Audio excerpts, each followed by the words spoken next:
हाँ साफ सादा कर दिए। अरे महाराज आप लोग थोड़ा साइड बनाओ ना यार।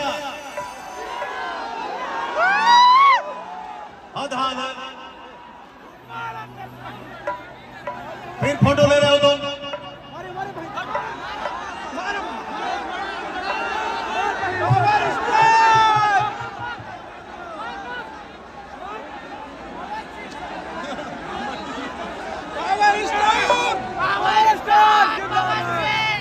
कल के समय में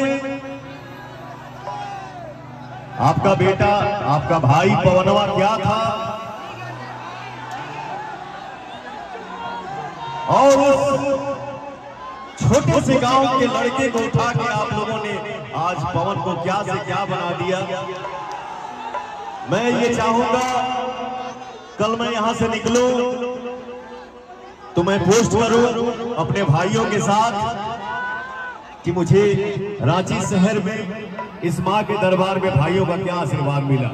यानी हाथ उठा ना जाओ, एगो फोटो ले लो।